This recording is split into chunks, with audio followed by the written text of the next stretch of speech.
Hi, this is Professor Favors with American Literature. So today's lecture is on Henry James's Daisy Miller, a study. And so this is still part of the realism um, aspect of literary study, but we are also focusing on point of view. So we are looking at sample passages within the main text. So you should have your text out, your reading out. We are looking at main passages within the text to look at the point of view of the author, to look at the point of view of the narrator or the character, just to look at the author's strategy and how he is presenting the characters and shifting point of view. So, this is American Literature, Henry James's Daisy Miller, a study, part of realism, understanding POV or point of view.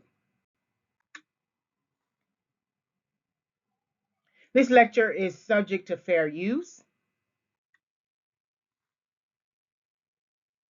And here we have Henry James, born 1843 to 1916. So remember the dates every time we look at historical implications. Henry James was born in New York City in 1843 to a wealthy family. James's father, Henry James Sr., was a theologian and philosopher who provided James and his siblings with a life rich in travel and exposure to different cultures and languages. Having lived abroad for several years, the James family returned to America prior to the start of the Civil War, settling in Newport, Rhode Island, and later in Cambridge, Massachusetts. Unable to serve in the Union Army during the Civil War as a result of a physical disability, James attended Harvard Law School before deciding to embark on a life of traveling and writing, eventually locating to London in 1876. James never married. James's short work soon came to the attention of William Dean Howells, then assistant editor at the Atlantic Monthly in Boston, and James and Howells eventually became proponents and literary theorists for the realism movement in literature that had reached American shores. James is one of the leading proponents of American literary realism, along with William Dean Howells and Mark Twain. James is the Art of Fiction, 1884, sets forth many of James's ideas about the nature and importance of realistic fiction. Often described as a psychological realist, James went further than Howells and Twain in terms of experimentation with point of view, particularly in employing unreliable narrators and interior monologues. His notable novel length works, including Daisy Miller, The Portrait of a Lady, The Bostonians, What Maisie Knew, The Turn of the Screw, and The Ambassadors, examine a variety of themes, such as the plight of strong willed or precocious young women or children at odds with the pressures of conventional society, tensions arising from transatlantic, transatlantic travel and living abroad, where Americans experience clashes between American and European cultures, and emotional devastation resulting from a life not fully lived.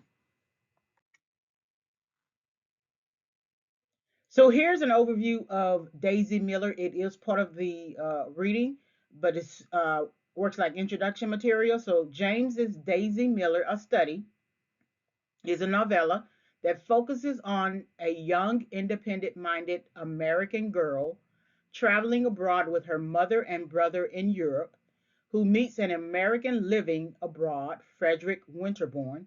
Her interactions with Winterbourne provide an examination of ways in which Daisy is viewed by those acclimated to European manners and unwritten rules of etiquette and behavior for young women.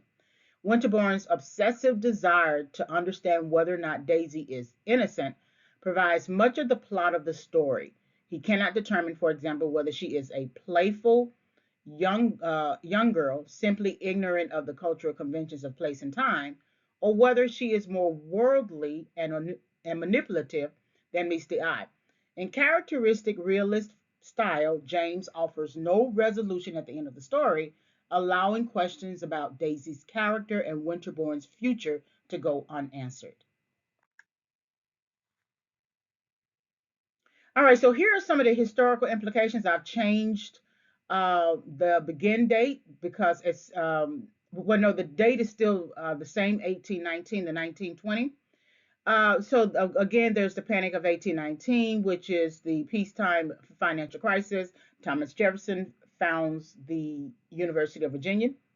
So we have a couple of states becoming, a couple of territories becoming states, and then um, one, uh, Florida becoming a U.S. territory. And then we have Thomas Jefferson and John Adams dying, Andrew Jackson becoming president, Nat Turner's revolt, slavery debates. And then 1837 is when Oberlin College begins enrolling female students.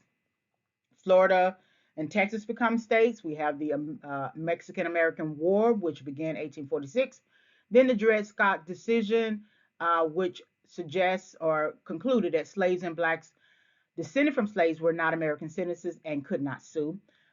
Of course, the American Civil War, Emancipation Proclamation, Reconstruction era, the assassination of President Abraham Lincoln, and then the different amendments. So the 13th Amendment, the 14th Amendment, the 15th Amendment. At this time, we are also undergoing industrial revolutions, improvements, technological improvements, economic growth. And then there's the Spanish American War, which ended Spain's colonial empire in the Western Hemisphere. And then, of course, 1920, the 19th Amendment, which gave women's right to vote. So, whenever, again, every time you read a work, when there's a reference to any sort of historical event, you want to look up that event and look up a few years prior to that event and a few years after that event.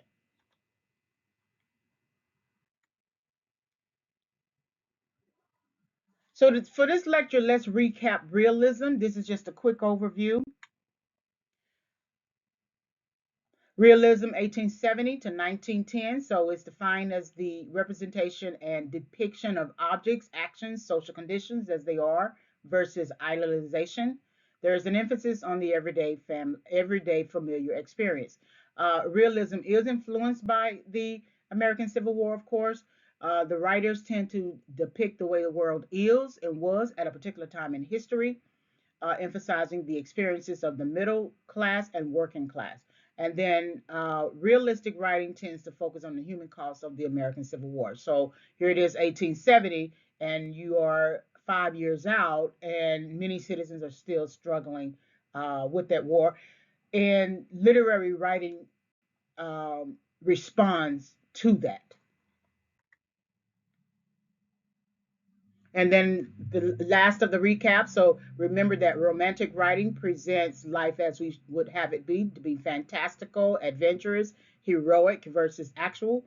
Realism writing presents life as we would have it be, which is real, accurate imitation of life as it is, truth and fiction, ordinary citizen, actual. So that means it. So you would normally have a real location, but of course the literary work would be fiction. So now let's look at literary devices such as point of view. We're going to look at the definitions first and then apply a point of view to a sample passage. All right, so point of view defined. It determines who is telling the story and what the narrator's relationship is to the story and its characters. Point of view is represented in three types. So first person point of view. The narrator is a character, and the narrator is telling the story from his or her perspective. This view is characterized by use of first person I or collective we. Second person point of view. This is less common, where the reader is part of the story. The narrator will describe the reader's actions, thoughts, and background using second person you. It's kind of like a finger pointing to you as you read. And third person point of view, the narrator is not part of the story, existing outside of the events. The characters never acknowledge the narrator's experience, so even in the dialogue. This view is characterized by use of third person singular and plural pronouns, he, she, and they.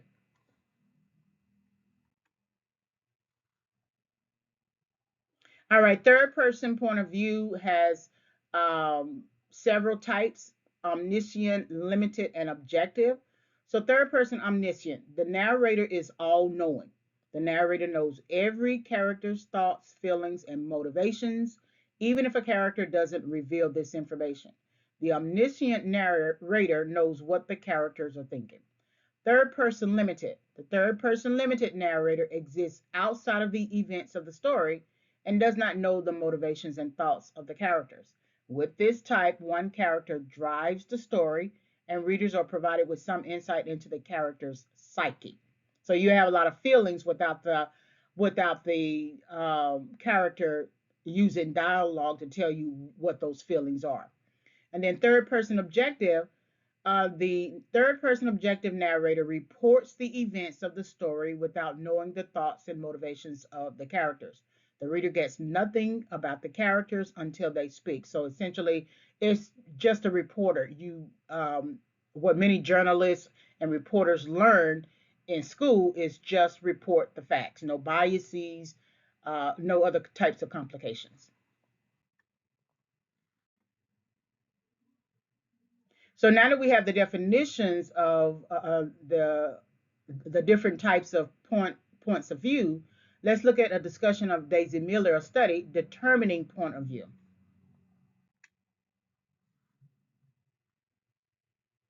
So if you have your reading out, you'll see the opening lines, which is your main point of view. It is in third person objective. The third person objective narrator reports the events of the story without knowing the thoughts and motivations of the characters. The reader gets nothing about the characters until they speak. So let's read this. At the little town of Vevey in Switzerland, there is a particular comfortable hotel. There are indeed many hotels for the entertainment of tourists is the business of the place, which, as many travelers will remember, is seated upon the edge of a remarkably blue lake, a lake that it behooves every tourist to visit. The shore of the lake presents an unbroken array of establishments of this order, of every category, from the grand hotel of the newest fashion with a chalk white front, 100 balconies, and a dozen flags flying from its roof, to the little Swiss pension of an elder day, with its name inscribed in German looking lettering upon a pink or yellow wall, in an awkward summer house in the angle of the garden. One of the hotels at Vevey, however, is famous, even classical, being distinguished from many of its upstart neighbors by an air both of luxury and of maturity. So they're just reporting the events of the story. They're giving you, the narrator is giving you the location, the season, the time. We don't have any character telling us about this location, so that means it's the narrator speaking in third person objective.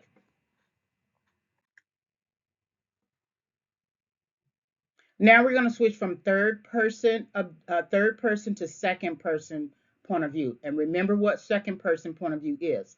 Second person point of view, which is less common, where the reader is part of the story, the narrator will describe the reader's actions, thoughts, and background using second person you. So as soon as you see second person you know that it is in second person. So let's read it and note where the second person is. There is a flitting hither and thither of stylish young girls, a rustling of muslin flounces, a rattle of dance music in the morning hours, a sound of high-pitched voices at all times. That's in third person. You receive an impression of these things at the excellent inn of the Troy Corones, and are transported in fancy to the Ocean House or to Congress Hall. But at the Troy Corones, it must be added, there are other features that are much at variance with these suggestions. Neat German waiters who look like secretaries of legation, Russian princesses sitting in the garden, little Polish boys walking about, held by the hand with their governors, a view of the sunny crest of the Dent du Midi, and the picturesque towers of the castle of Chillon. So we have here, this is in third person. There is a flithering. And then we have you, which is in second person, and then it returns to third person. Then it returns to third person. So you have to be able to know who is speaking, what's going on in terms of narration. All right, we're going to switch from second person to first person point of view. So that was second person, which was you. So first person point of view, the narrator is a character, and the narrator is telling the story from his or her perspective. The view is characterized by use of first person I or collective we. So as soon as you see I, and it's not, the I could be in dialogue form for a character, but if the I is in without quotation marks, without dialogue, without two characters conversing, if you see I, if you see I here, that's immediately first person. I hardly know whether it was the allergies analogies or the differences that were uppermost in the mind of a young American who 2 or 3 years ago sat in the garden of the Troy coronet, looking about him rather idly at some of the graceful objects I have mentioned. It was a beautiful summer morning, and in whatever fashion the young American looked at things, they must have seemed to him charming. They can also be referred to third person. So there are switches from first person. There's some sort of distancing in in presenting the character, the young American who will become Winterborn, and then we switch again to third person.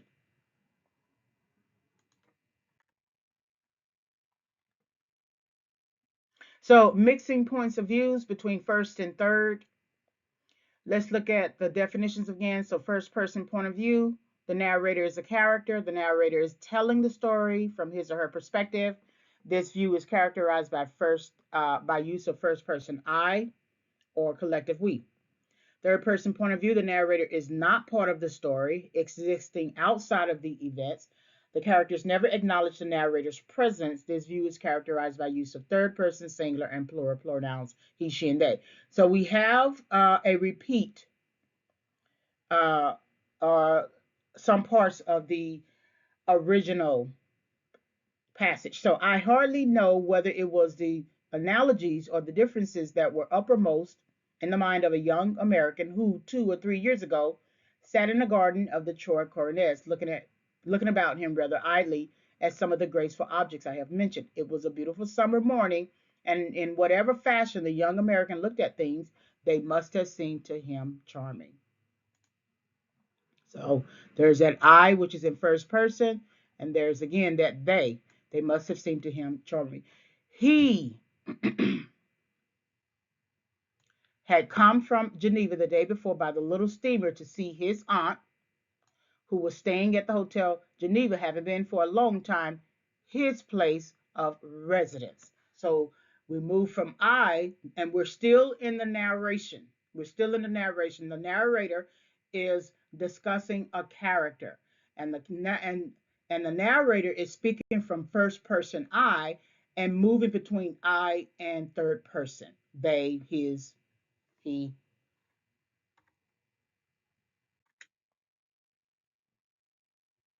So now that we have sort of looked at point of view, we're going to now still apply it to a sample passage, but we are looking at it from the perspective of the narrator of a particular character. So third person omniscient. The omniscient narrator is all knowing. The narrator knows every character's thoughts and feelings and motivations, even if a character doesn't reveal this information. The omniscient narrator knows what the characters are thinking.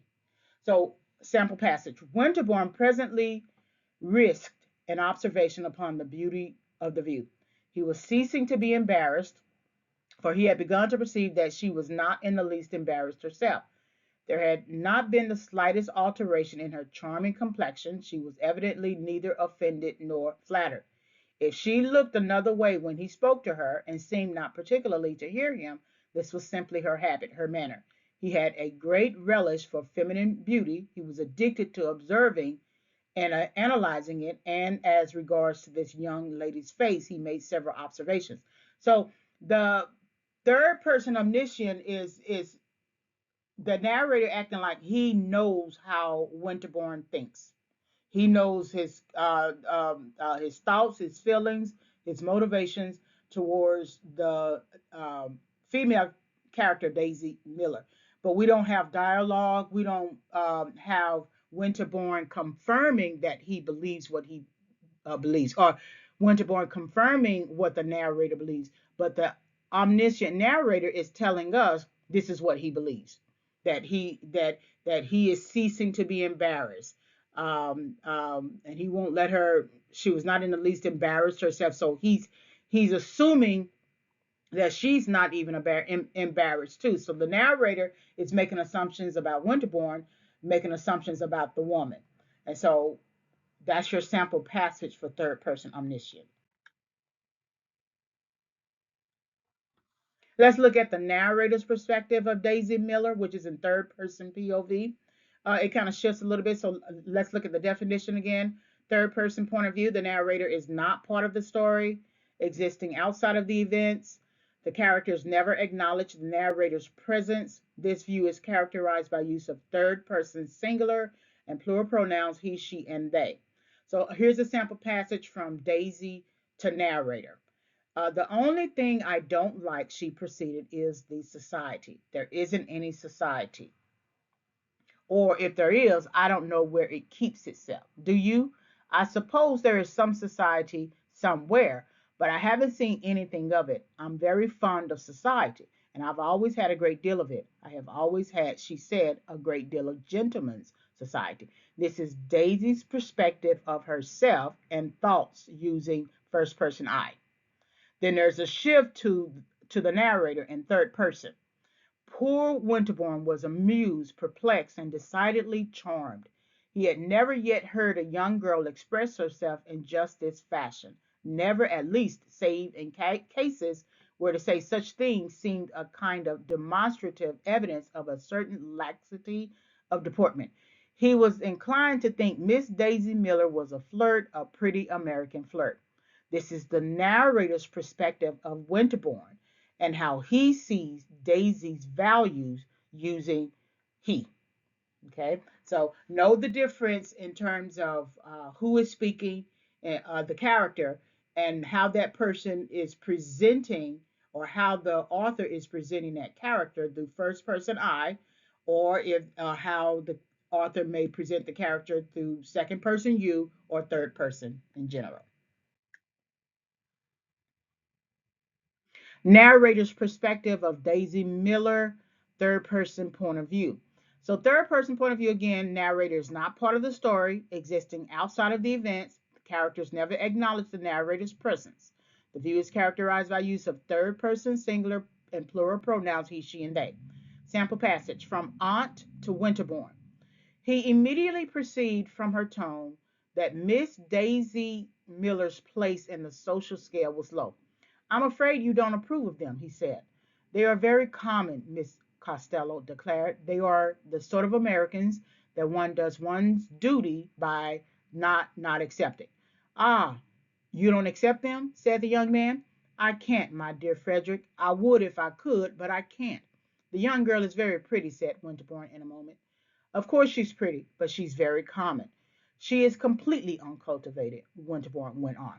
So this um, the narrator begins in he to refer to Winterbourne, and so he's telling you that he's perceiving the tone of his aunt, Mrs. Costello, as sort of kind of negative, calling Miss Daisy Miller's place in the social scale very low. Remember, Daisy wants to be part of society. She wants to be exclusive. She wants to be part of the exclusive crowd.